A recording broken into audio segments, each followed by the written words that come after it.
Traz agora conteúdo especial de eleições aqui na Band News Difusora FM. E a gente tem entrevista aqui de Ene Paula, ouvinte da Band News Difusora FM, para falar um pouquinho sobre conduta vedada ao agente público que disputa a eleição. O que é isso, Rafael? Quem está ocupando um cargo público que lhe dá vantagem ali da divulgação ou de ações, o que pode e o que não pode fazer nesse período para não caracterizar o crime eleitoral, né? A vantagem sobre concorrentes no processo, no pleito. Sobre isso, claro, a gente traz a palavra do especialista. Quem está conosco hoje aqui nos estúdios da Band News Difusora é o advogado especialista em direito eleitoral, Almir Albuquerque. Doutor Almir, seja muito bem-vindo conosco aqui nos estúdios da Band News Difusora. Muito obrigado por gentilmente ceder parte do seu tempo para prestar aqui essas informações e nos ajudar. Nós e os ouvintes também. Bom dia. Bom dia a todos. Desde já agradeço pelo convite. A gente sabe que o tema eleitoral é um tema que a população toda gosta de participar, né? E as condutas vedadas realmente são pontos importantes para a gente deixar a população ciente daquilo que o agente público pode e ele não pode fazer no ano da eleição. Bom, vamos começar pelo começo, como diz o caboclo. O que é conduta vedada ao agente público, para que o nosso ouvinte possa realmente entender do que se trata e possa também se defender e cobrar, né, as atitudes corretas dos agentes públicos, doutor? Sim, as condutas vedadas são basicamente regras, né, que têm o objetivo de limitar a ação do agente político, né, ou público, do servidor público, para manter a igualdade de condições entre os candidatos, os pré-candidatos, para evitar que alguém saia na frente ou seja beneficiado pela estrutura, como a gente costuma dizer, pela máquina pública e obter vantagem com relação aos outros concorrentes. Então, com relação a isso, foram estabelecidas várias regras, várias condutas que são proibidas aos agentes para manter essa igualdade no processo eleitoral. O senhor pode citar algum exemplo para o nosso ouvinte entender melhor? Sim, por exemplo, os artigos 73 a 77 da Lei das Eleições, elas falam, por exemplo, é proibida você ceder ou utilizar a estrutura física, né, os bens móveis e imóveis pertencentes vamos dizer assim, a estrutura. Nós estamos falando de campanha municipal, né, dos órgãos públicos, para que se possa utilizar em benefício de algum candidato, fazer alguma reunião, utilizar o material que existe lá. Por exemplo, impressora para imprimir algum material, utilizar os veículos para levar e trazer materiais de pré-campanha para alguma reunião. Então, isso é um dos exemplos das condutas vedadas aos agentes públicos. Se eu sou deputada estadual, vou dar um exemplo, sou deputada estadual e eu utilizo a impressora do meu local de trabalho para imprimir algo que vai ser distribuído numa reunião de campanha, isso é proibido, então? Não, eu não posso, se eu sou deputado estadual, eu estou no exercício do meu mandato como parlamentar, as eleições esse ano são municipais, isso não impede, é inerente à atividade. Se eu for pré-candidato? Agora eu não posso justamente utilizar a ferramenta que está à minha disposição para me beneficiar num pleito que está se avizinhando, aí eu não posso utilizar, porque aquele recurso é para desenvolver a atividade parlamentar que eu tenho. Se eu sou um funcionário público numa repartição, aquele maquinário, aquela impressora, aquele computador, aquilo ali é para exercer a minha atividade em favor da população. Eu não posso me apropriar daquilo para já começar a praticar atos de campanha. Um candidato que ele é candidato à reeleição. Ele ocupa um cargo majoritário e ele é candidato à reeleição. Em que hipótese ele estaria descumprindo as regras eleitorais? Esse é o que tem que ter a maior precaução e atenção naquilo que vai fazer, porque ele está ali no exercício, né, do seu mandato e tem à sua disposição toda a estrutura necessária. Mas da mesma forma, ele não pode, por exemplo, tem um funcionário que ele é muito bom em mídias sociais. Vou ceder ele para um outro departamento para que ele possa exercer as atividades dele, alimentando o meu site, trabalhando na minha publicidade, criando cards. Eu não posso também não só utilizar os bens, mas quanto à expertise dos colaboradores, dos servidores, em favor da minha pré-candidatura, né? A gente está no momento de pré-candidatura. Agora, doutor Almir Albuquerque, a gente vê muitas denúncias que são protocoladas no Ministério Público o Ministério Público torna essas denúncias em ações, levam para a Justiça e a gente não vê acontecer nada. Eu vou citar aqui um caso de 2022, onde uma prefeitura levou para um evento trabalhadores da limpeza pública e, inclusive, além de mobilizar os trabalhadores nesse evento, distribuiu geladeiras e outros equipamentos e utensílios domésticos. Isso virou uma ação judicial, mas que acabou que não deu em nada. A gente fala em nada já de uma forma bem coloquial, mas a Justiça, o senhor, como advogado, vai explicar o que aconteceu nesse caso específico ou em casos semelhantes, porque é muito revoltante a gente ver isso. Se repete este ano, com a mesma prefeitura, com os mesmos atores, e não se tem muita esperança, porque, embora o MP trabalhe, chega na Justiça e, por algum motivo, aí o senhor vai falar das brechas da lei, que é importante, acabam ali os casos sendo arquivados. Eu queria até aproveitar para dar um exemplo que acabou de uma outra forma, que foi o caso do Antônio Denário, lá em Roraima, né? Porque durante ali o período eleitoral houve uma distribuição de cestas básicas que resultou em pelo menos 3 cassações. Aí, no caso dele, a Justiça decidiu pela cassação. Exatamente. A gente queria entender um pouco como é que funciona, o que explica um caso de outro, por exemplo. É um pouco difícil de compreender, né, aquele ditado popular, né, 2 pesos e 2 medidas, né? As decisões manifestadas, né, pelos juízes eleitorais, pelos embargadores eleitorais, elas estão vinculadas ao que eles analisam, o que eles entendem, né, de forma subjetiva, principalmente esse ponto, a intenção, né?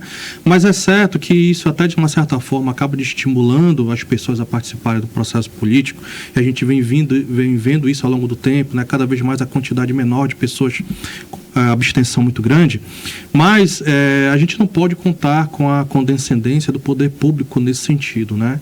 A legislação ela diz que no ano eleitoral é vedado qualquer distribuição de vantagem, de brinde, né? Mas a gente vê, passou recentemente, é Dia das Mães, a gente vê várias pessoas distribuindo presente Dia das Mães, aquele negócio todo, né? E isso é proibido, né? A meu ver, a decisão de Roraima, ela cumpriu o que a legislação diz, né? Não se pode, a não ser em caso, por exemplo, a gente está vendo o caso lá do Rio Grande do Sul, a não ser em caso de calamidade pública, aí sim é permitido, né? Doa colchão, doa alimento, doa água, isso tudo mais. Mas, a rigor, não deveria ser permitido. O político faz a doação, mas também não tem que se promover com essa doação. Sim, ainda tem esse ponto também. A legislação prevê que você faz a doação, mas você não pode se promover politicamente isso, utilizar aquele marketing, né, que a gente tanto vê aí, para se aproveitar de uma situação, na função de destaque que ele já ocupa, se prevalecendo daquilo e tendo uma vantagem com relação aos outros que, né, não estão no mandato, não estão exercendo atividade política.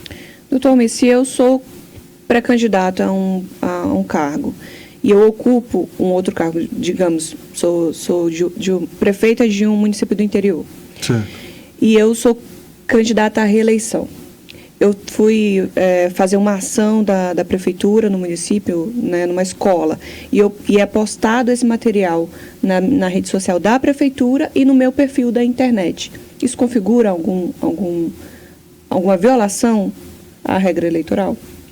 Esse é um ponto que há bastante divergência nesse sentido, né? Porque, primeiro, tem que se ver se aquilo que está se realizando é um programa já institucionalizado, né, dentro da prefeitura. Já está previsto, já tem orçamento, já tem execução, né? Então, se entende que aquilo é uma divulgação da atividade exercida pelo chefe do executivo. Quando se pega isso, e como um exemplo que você bem colocou, e se coloca nas redes sociais pessoais a título de promoção, né? Estaremos de novo juntos e tal, aí já se vê que é um ato, uma conduta vedada, porque se está utilizando a estrutura, né, que se tem, um programa social que se tem, para promover dentro do site, dentro da página da prefeitura, ok. Agora, quando vai para o lado pessoal, você já está utilizando aquilo que se tem da estrutura para se promover de forma antecipada. E quando se trata da inauguração de obras, contratação de shows artísticos, que acontece muito, né, com recursos públicos, são permitidos nesse período?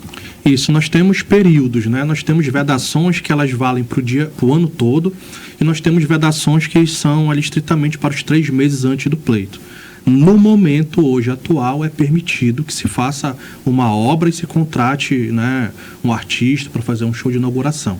Nos 3 meses antes do pleito, aí é vedada essa contratação e inclusive a participação, né, do candidato presencialmente no local da inauguração. Doutor, uma coisa importante de esclarecer também, a gente fala conduta vedada ao agente público, mas ainda assim a gente tem as instituições de classe, né? E aqui não tem como citar um exemplo concreto, mas a gente tem associações de comércio, indústria, enfim, são várias associações e entidades de classe.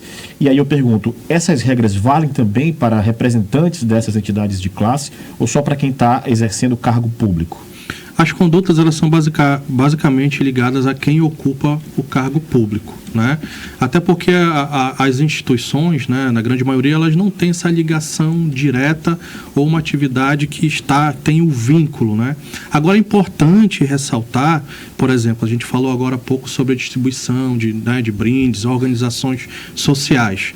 Aí, se essa organização social, essa associação, ela faz algum ato de doação, de alguma benesse, em que tenha o recebimento, né, de alguma parte de dinheiro público e a pessoa que está lá à frente tem pretensões, é conduta vedada. Não se pode fazer.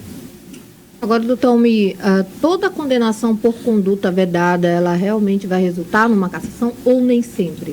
Nem sempre, né? Nem sempre, mas as condutas vedadas que estão ligadas ali mais aos ilícitos civis, ela tem esse condão, né, de também declarar a inelegibilidade não só de quem se beneficiou da conduta, mas também quem praticou o ato. Porque nem sempre, né, se tem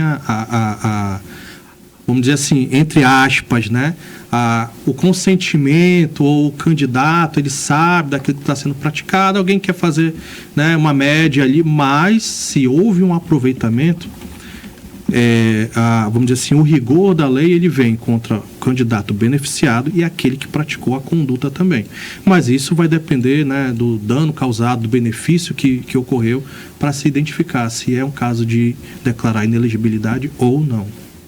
Muito bem, são 9h58. A gente está chegando no final aqui do nosso programa e estamos entrevistando ao vivo o doutor Almir Albuquerque, que é advogado especialista em direito eleitoral, para a gente trazer aqui na nossa programação especial de eleições a prestação de serviço para você, eleitora que nos acompanha diariamente aqui na Band News Difusora. Bom, chegando no finzinho, se alguém tiver alguma pergunta, rapidinho para aproveitar esse minutinho final.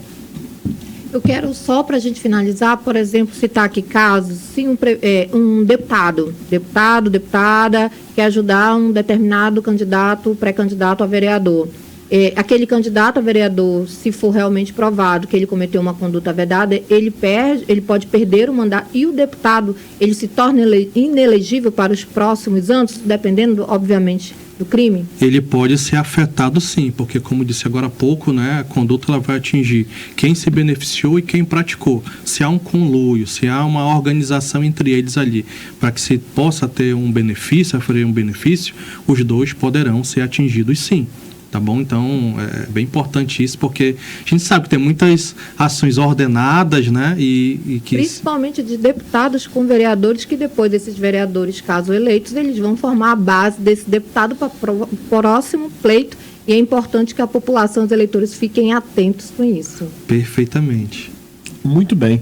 A gente conversou aqui com o doutor Almir Albuquerque, ele que é advogado especialista em direito eleitoral. Muito obrigado, doutor, pela gentileza de nos atender, por dispor parte do seu tempo para estar aqui conosco, ajudando o nosso ouvinte com informações. Eu agradeço o convite, dessa vez de forma presencial aqui. A gente sabe que ainda tem muita água para rolar e creio que estaremos em outras oportunidades debatendo esses temas que só tendem a aquecer a partir daqui, né? Vamos pedir socorro para nos ajudar aqui a entender e a explicar para os nossos ouvintes também. Muito obrigado, doutor. Até a próxima. Obrigada.